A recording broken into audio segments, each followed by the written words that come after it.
السلام علیکم ناظرین، پروگرام ویژن بائی راجہ عاطف ذوالفقار کے ساتھ آپ کی خدمت میں حاضر ناظرین۔ کل ہم نے ایسے وقت پہ آپ کو بتایا تھا کہ ڈی جی آئی صحیح کے جو ایک ڈیڈ لاک پیدا ہوا تھا کہ کون بنے گا کون نہیں بنے گا، announcement I S P R کر چکی تھی لیکن چل کیا رہا تھا، یہ ساری ہم نے تفصیلات آپ کو کل ایکسکلوزیولی بتائیں، جس وقت کوئی اور پرنٹ الیکٹرانک یا سوشل میڈیا آپ کو نہیں بتا رہا تھا کہ کیا چل رہا ہے۔ ہم نے آپ کو ایگزیکٹ ڈیٹیلز بتائی اور وہ 100% الحمدللہ ٹھیک تفصیلات تھیں۔ تو ہم نے سوچا کہ آج اپنے ناظرین کو ہم یہ بتائیں کہ یہ جو نوٹیفیکیشن ہونا ہے ڈی جی آئی صحیح کی تقرری کا پرائم منسٹر آفس سے، وہ کب ہوگا اور ابھی تک کیوں نہیں ہوا، اور پھر جو ملاقات ہوئی تھی آرمی چیف سے پرائم منسٹر کی اور آرمی چیف کی، اس میں کیا ہوا، اس میں جو سمری ان کو دی گئی اس میں کتنے لوگوں کے نام تھے۔ پھر جب یہ ایک مبینہ طور پر اختلاف پیدا ہو گیا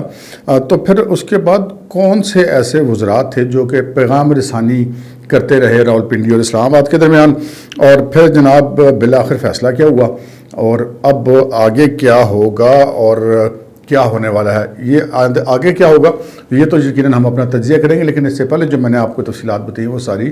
معلومات آپ کو فراہم کریں گے۔ تو اس سے پہلے کہ ہم اپنے پروگرام کو آگے بڑھائیں، آپ سے گزارش ہے کہ اگر ابھی تک آپ نے ہمارا چینل سبسکرائب نہیں کیا تو پلیز کر لیجئے، اور ساتھ ہی بیل آئیکن بھی دبا دیجئے تاکہ جو ہی ہمارا کوئی نیا پروگرام اپلوڈ ہوتا ہے تو اس کو نوٹیفیکیشن فوری طور پر آپ کو موصول ہو سکے۔ تو ناظرین، پروگرام کا باقاعدہ آغاز کرتے ہیں۔ کل کے پروگرام میں ہم نے آپ کو بتایا تھا کہ جناب یہ جو سارا تنازع ہے یہ اس کو عارضی طور پر حل کر لیا گیا ہے، اور اس چیز پر اتفاق ہو گیا ہے کہ جو لیفٹیننٹ جنرل ندیم انجم ہیں جو اس سے پہلے کور کمانڈر کراچی تھے، انہی کو ڈی جی آئی صحیح تعینات کیا جائے گا اور کم وقت کے لیے کیا جائے گا، اور اس کے بعد کچھ وقت گزرنے کے بعد پرائم منسٹر صاحب کی مرضی کا ڈی جی آئی صحیح تعینات کر دیا جائے گا۔ یہ ایسی خبریں تھیں جو کہ مبینہ طور پر ہم تک پہنچی اور ہم نے آپ کو پہنچائیں، اور ہم نے آپ کو بتایا کہ اب اس نئی تقرری کا نوٹیفیکیشن جو ہے وہ بہت جلد جاری کر دیا جائے گا پرائم منسٹر سیکریٹریٹ سے۔ ہم نے آج آپ کو یہ بتانا ہے کہ جناب وہ اگر نوٹیفیکیشن جاری نہیں ہوا آج کے دن میں تو اس کی وجہ کیا تھی۔ جو ہماری ذرائع ہیں ان کا یہ کہنا تھا کہ یہ نوٹیفیکیشن تو جاری ہونا ہی ہے، لیکن یہ آج اتوار کو جاری کرنا مناسب نہیں سمجھا گیا، کیونکہ اس سے یہ تاثر جاتا کہ جی اتوار والے دن پرائم منسٹر سیکریٹریٹ یا ان کا آفس جو ہے وہ کھول کر اسپیشل یہ کام کیا گیا، تو شاید اس سے ایک امیج اچھا نہیں جاتا کہ شاید پرائم منسٹر کے اوپر کوئی ایسا دباؤ تھا مبینہ طور پہ، تو اس وجہ سے ایسا کیا گیا۔ سو یہ معاملہ جو ہے وہ پیر کے دن کے لیے چھوڑ دیا گیا، اور یہ فیصلہ کیا گیا کہ یہ نوٹیفیکیشن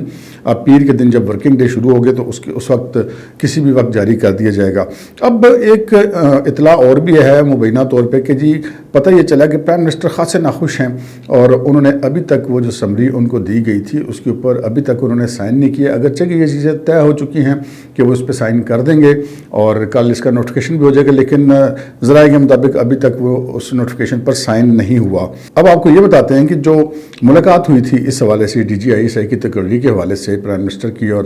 آرمی چیف صاحب کی، اس میں کیا ہوا تھا، تو ذرائع کا یہ کہنا ہے کہ اس ملاقات میں جو ہے وہ سمری دی تھی جنرل قمر جاوید باجوہ صاحب نے جو ہمارے آرمی چیف ہیں پرائم منسٹر کو، اور اس میں کوئی زیادہ چوائسیز نہیں تھی، اس میں صرف ایک ہی نام دیا گیا تھا، وہ لیفٹیننٹ جنرل ندیم انجم کا نام تھا، اور پرائم منسٹر صاحب نے کہا کہ ان کو غالباً ان کے نام پہ اعتراض تو نہیں تھا لیکن وہ کسی اور کو لگانا چاہتے تھے، اور ان کا یہ خیال تھا کہ چونکہ وہ پرائم منسٹر ہیں اور یہ ان کا اختیارات تو وہ لگائیں گے اس حوالے سے۔ جب انہوں نے اس چیز پہ اعتراض کیا تو جنرل صاحب نے ان کو بتایا کہ جی یہ ان کی ذات کا فیصلہ نہیں ہے، یہ جو تمام پاکستان فوج کے جو پرنسپل سٹاف آفیسرز ہیں کور کمانڈرز، اس کی میٹنگ میں فیصلہ ہوا، خطے کے حالات ملک کی ضروریات کو دیکھ کر یہ فیصلہ کیا گیا، لیکن بہرحال پرائم منسٹر صاحب نہیں مانے۔ ذرائع نے یہ بتایا کہ مبینہ طور پر وہ میٹنگ جو ہے وہ آدھا گھنٹہ چلنی تھی، 30 منٹ کا اس کا ٹائم تھا، لیکن وہ 19 منٹ میں ہی وہ میٹنگ ختم ہو گئی اور کوئی اچھے اور خوشگوار ماحول میں ختم نہیں ہوئی۔ اس کے بعد ڈیڈ لاک ہو گیا، اور ڈیڈ لاک کے بعد جو ہے بیچ میں لوگ پڑے اور ادھر سے ادھر پیغام آنے جانے شروع ہوئے، اور پتہ یہ چلا کہ جناب حکومتی وزراء جو ہیں اسد عمر اور فواد چودھری یہ مسلسل آتے اور جاتے رہے، کبھی وہ جی ایچ کیو جاتے تھے اور کبھی وہ پرائم منسٹر آفس جاتے تھے، اور یہ یعنی کہ آج رات تو نہیں بلکہ اس سے جو پچھلی رات تھی اس پوری رات میں یہ سلسلہ جاری رہا، اور پھر یہ فیصلہ ہوا جو ہم نے آپ تک پہنچایا کہ جی ٹھیک ہے ابھی وقتی طور پر ان کا نام اناؤنس کر دیا جاتا ہے، کیونکہ یہاں پر اب معاملات کافی خراب ہونے جا رہے تھے۔ اب سچویشن یہ ہے کہ جناب ایک چیز ہمیں اور بھی اپنے ذرائع سے پتہ چلی، ہم نے کہا آپ کے ساتھ وہ بھی شیئر کر دیتے کہ جن صاحب کو پرائم منسٹر صاحب DGI بنانا چاہتے تھے، ان کے بارے میں یہ معلوم ہوا ہے کہ وہ ان کا جو میرٹ ہے وہ یہ ہے کہ ان کی جو اہلیہ ہیں وہ خاتون اول کے ساتھ ان کے بڑے اچھے تعلقات ہیں، تعلقات کے ہیں، بلکہ پتہ یہ چلا کہ وہ مبینہ طور پر ان کی مرید پائی گئی ہیں، کیونکہ خاتون اول کا جو ہے وہ روحانیت اور تصوف سے خاصا سلسلہ ہے۔ تو یہ پتہ چلا کہ ان کی جو بیگم ہے، تو یہ معاملات شاید اس کی وجہ سے پرائم منسٹر صاحب کی یہ خواہش تھی کہ ان کو لگایا جائے۔ اب یہاں پہ یہ سوال پیدا ہوتا ہے کہ کیا یہ پرائم منسٹر کا قطعی اختیار ہے کہ وہ DGI کو اپنی مرضی سے نامزد کریں؟ تو یہ اگر ہم اس کی مثال ایسے لے لیں کہ آپ کو یاد ہوگا کہ جب آرمی چیف کی ایکسٹینشن کا معاملہ تھا تو پرائم منسٹر آفس سے ایک نوٹیفیکیشن جاری ہوا اور پھر وہ ٹھیک نہیں تھا، پھر دوسرا، پھر تیسرا، پھر چوتھا، پھر سپریم کورٹ تک معاملہ چلا گیا، خاصی بدمزگی ہوئی۔ صرف اس کی وجہ یہ تھی کہ سچویشن کلیئر نہیں تھی کہ کیا اور کس طرح ہوگا اور یہ کیسے کیا جائے گا۔ تو پھر ایک پروسیجر سیٹ کیا گیا، آئین میں ترمیم کی گئی، اس کے بعد ہمیشہ کے لیے اس مسئلے کو حل کر دیا گیا۔ تو میں ذرائع کا یہ کہنا ہے کہ یہ جو آرمی چیف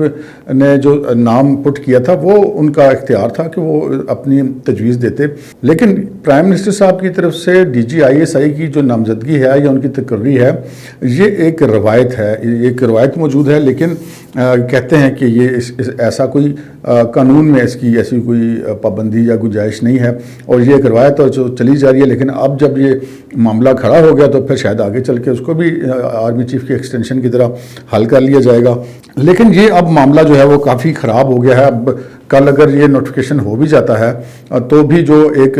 دراڑ پڑ چکی ہے وہ اتنی جلدی ختم ہونے والی نہیں ہے، کیونکہ ناظرین آپ نے دیکھا کہ پرائم منسٹر عمران خان صاحب جو ہیں وہ کچھ چیزوں پہ بہت زیادہ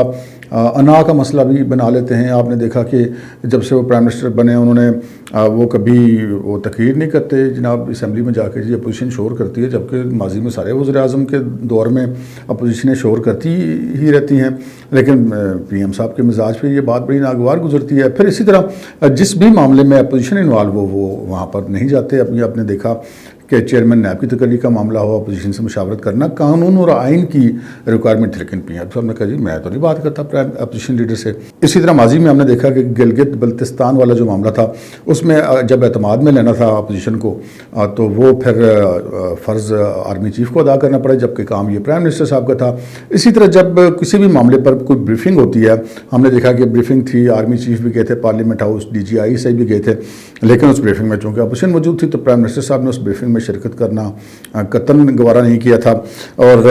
ہم یہ سمجھتے تھے کہ شاید سیاسی اختلاف کی وجہ سے ایسا کرتے ہیں، لیکن جو کوئٹہ والا سانحہ ہوا تھا جس میں ہزارہ برادری کے بہت سارے لوگ قتل کر دیے گئے اور ان کی لاشیں سڑک پر رکھ کے وہ کئی دن بیٹھے رہے، لیکن پرائم منسٹر صاحب نے ان مبینہ طور پہ ان لاشوں سے بھی ضد کی تھی کہ جی میں تو نہیں آؤں گا، پہلے تدفین کرو میں پھر آؤں گا۔ اور پھر وہ جب گئے بھی تو وہاں پر جو لواحقین تھے ان کے گھروں میں نہیں گئے، بلکہ ان لواحقین نے ان سے ملنے سے انکار کر دیا، اور پھر ایک فیملی کو جسے کہتے ہیں نا کہ زیر انتظامیہ نے زبردستی گاڑیوں میں ٹھونس کے تو ان کی خدمت میں وہاں پہ گورنر ہاؤس یا وزیر اعلیٰ ہاؤس جہاں پہ بھی پرائم منسٹر موجود تھے وہاں پر ان کی خدمت میں ان کو پیش کیا گیا اور زبردستی ان سے تعزیت کی گئی۔ تو پرائم منسٹر صاحب تقریباً سارے معاملات میں ایسے ہی کرتے ہیں۔ آپ نے دیکھا کہ آزاد کشمیر کے الیکشن جب تھا تو وہاں پہ الیکشن کمشنر نے کہا کہ جو وزیر امور کشمیر ہے ان کو کشمیر سے نکل جانے کا حکم دیا، لیکن پرائم منسٹر جناب ان کو اپنے ساتھ لے کر گیا اور وہاں پہ جا کے ان سے دوبارہ تقریر کروائی۔ اسی طرح الیکشن کمیشن آف پاکستان جہاں پہ جناب پرائم منسٹر کے مزاج کے خلاف بات ہوتی ہے وہاں پہ کام بڑا خراب ہو جاتا ہے۔ آپ نے دیکھا کہ ڈسکا الیکشن والا معاملہ ہو یا سینٹ کے الیکشن والا معاملہ ہو یا ابھی جو بھی معاملات چل رہے ہیں اور یہ ووٹنگ مشینوں والا معاملہ، پرائم منسٹر صاحب تو اسے کہتے ہیں نا کہ لے دے کے چڑھائی کر دیتے ہیں، اور جس طرح فوج ایک آئینی ادارہ ہے، جیسے پارلیمنٹ ایک آئینی ادارہ ہے، ویسے الیکشن کمیشن آف پاکستان بھی ایک آئینی ادارہ ہے، سپریم کورٹ بھی ایک آئینی ادارہ ہے۔ اسی طرح الیکشن کمیشن کے ساتھ انہوں نے میچ ڈال لیا اور پھر بڑی کوشش کی، وزراء روز پریس کانفرنسیں کرتے تھے، آگ لگانے تک کی باتیں کرتے تھے، اور پھر جناب یہ بھی ہم نے دیکھا کہ الیکشن کمیشن کے باقی ممبران کو اکسایا بھی گیا کہ وہ چیئرمین الیکشن کمیشن کے خلاف کوئی بات کریں۔ اسی طرح سپریم کورٹ کا معاملہ دیکھ لیجیے، پرائم منسٹر صاحب اس چیز پہ اکڑے ہوئے ہیں کہ وہ جونیئر ججز کو پروموٹ کریں گے اور سینئر ججز کو نہیں لگائیں گے، اور چیف جسٹس ہے تو اس کو لا کے ڈھا کے لگوانا ہے، کیونکہ جو منسٹرز ہوتے ہیں یہ بنیادی طور پہ پرائم منسٹر ہی کی نمائندگی کر رہے ہوتے ہیں اور انہی کی مرضی سے چل رہے ہوتے ہیں۔ سو اب یہاں پر جو ہے وہ پرائم منسٹر کو ہم نے دیکھا کہ ہر موقع پہ شاید یہ کوئی سیاسی معاملہ نہیں ہے، ان کی انا زیادہ چونکہ وہ کرکٹ سٹار رہے ہیں تو میں جو ہے وہ ان کی بہت زیادہ اور وہ لگتا ہے کہ اب سارے اداروں سے وہ لڑ چکے ہیں، الیکشن کمیشن سے بھی لڑ چکے ہیں، سپریم کورٹ کی بھی باتیں ان کو پسند نہیں آتی، اور اب وہ ادھر معاملہ خراب کر بیٹھے ہیں۔ سو لاشوں کے ساتھ تو وزیر اعظم صاحب نے جو ہے وہ اپنی انا کو فاتح بنوا لیا، لیکن یہاں پر معاملہ جو ہے وہ اتنا آسان نہیں ہوگا۔ اب کیا پرائم منسٹر جو ایک ریکوائرمنٹ ہے کہ جب نئے D G I S I تعینات ہو جائیں گے اور وہ وزیر اعظم صاحب کی مرضی کے خلاف ہوں گے، تو کیا پرائم منسٹر صاحب ان سے ایک وہ جو رسمی ملاقات ہوتی ہے کیا وہ کریں گے؟ یہاں پہ اگر ان کا ماضی کا ریکارڈ دیکھیں تو اس کا تو مجھے تو کوئی امکان نظر نہیں آتا۔ سو معاملات تو بڑے خراب ہو جائیں گے۔ اور پھر جو بھی معاملہ چلا ہے اس سارے معاملے میں، اور اب آگے اگر ہم چلتا ہوا دیکھیں گے تو وہ ایک محاورہ ہے اردو زبان کا کہ چھری خربوزے پہ گرے یا خربوزہ چھری پہ گرے، کٹتا برال خربوزہ ہی ہے۔ اس ساری سچویشن میں ہم نے دیکھا کہ جو کچھ بھی ہو رہا ہے بہت میچور رول پلے کیا پاکستان کی اپوزیشن نے، اور کوئی اس میں انہوں نے سیاست کرنے کی کوشش نہیں کی اور خاموشی سے سارے معاملے کو دیکھا ہے۔ لیکن اب دیکھنا یہ ہے کہ پرائم منسٹر صاحب بھی کسی موقع پہ کوئی اپنی میچورٹی دکھاتے ہیں یا نہیں دکھاتے۔ آج کے پروگرام میں اتنا ہی، اجازت دیجیے، اللہ حافظ۔